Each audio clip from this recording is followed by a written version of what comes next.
সাকিব আল হাসান আমাদের একজন নামি দামি ক্রিকেটার। সেদিন যেদিন সে আমারে মারতে আসছিল, আমি কাউরে বলি নাই। আমি কি বলছি কাউকে? কে বলছে আপনাকে? গুঞ্জন থাকতে তার।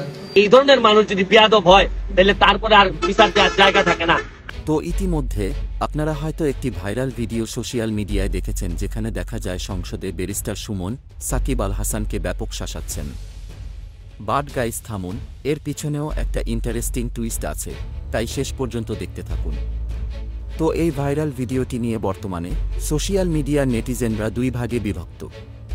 কেউ ব্যারিস্টার সুমনের পক্ষ নিচ্ছেন বা আবার কেউ সাকিব আল হাসানের পক্ষ নিচ্ছেন। তো যাই হোক, মূল আলোচনায় আসি, কারণ টুইস্টটি খুঁজে বের করতে হবে। তো নানান কারণে সাকিব আল হাসান যেমন আলোচিত হয়েছেন, তেমনি বিভিন্ন নেতিবাচক কর্মকাণ্ডের জন্য সমালোচিত হয়েছেন। যেমন মাঠে স্টাম্প উপরে ফেলা থেকে শুরু করে ভক্তের গায়ে হাত তোলা ইত্যাদি।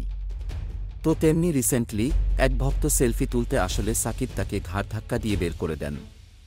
তো এর রেশ কাটতে না কাটতেই সংসদে সাকিব আল হাসানকে নিয়ে ব্যারিস্টার সুমনের একটা বক্তব্য বেশ ভাইরাল হয়। তো চলুন ব্যারিস্টার সুমনের ওই বক্তব্যটা শুনে আসি। সাকিব আল হাসান আমাদের একজন নামি দামি ক্রিকেটার। সেদিন যেদিন সে আমারে মারতে আসছিল, আমি কাউরে বলি নাই। আমি মনে করছি থাকুক, আল্লাহর কাছে বিচার দিছি। তো ব্যারিস্টার সুমনের ওই বক্তব্য নিয়ে নেটিজেনরা এখন দুই ভাগে বিভক্ত। কেউ ব্যারিস্টার সুমনের পক্ষ নিচ্ছেন বা আবার কেউ সাকিব আল হাসানের পক্ষ নিচ্ছেন। কেউ বলছেন ব্যারিস্টার সুমন সাকিব আল হাসানকে একেবারে দাঁত ভাঙা জবাব দিয়েছেন। ব্যারিস্টার সুমন হচ্ছে রিয়েল টাইগার, উচিত কথা বলতে তিনি কখনো পিছু পা হন না, ইত্যাদি অনেক কিছু। তবে অনেকে সাকিব আল হাসানের পক্ষ নিয়েও কথা বলেছে যে সাকিব আল হাসানকে নিয়ে সুমনের এভাবে কথা বলা মোটেও ঠিক হয় নাই। তাকে সুন্দর করে জিনিসটা বুঝাতেও পারতেন। মোট কথা, ইন্টারনেট পুরাই গরম। তো আসল কথা কি জানেন? মূলত ভিডিওটি হচ্ছে পুরোটাই ভুয়া।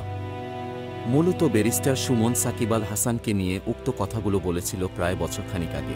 সাকিব আল হাসান আমাদের একজন নামি দামি ক্রিকেটার। আমরা যে কোনো সেলিব্রিটি যারাই আছে না কেন, তাদেরকে কেউ দাওয়াত দিলে যাইতেই পারে। কিন্তু যখন আমি জানতে পারলাম যে ডিবির পক্ষ থেকে সাকিব আল হাসানকে জানানো হয়েছিল সে পলাতক অবস্থায় আছে, ইন্টারপোলের সাহায্যে আমরা তারে ধরে নিয়ে আসার চেষ্টা করতেছি।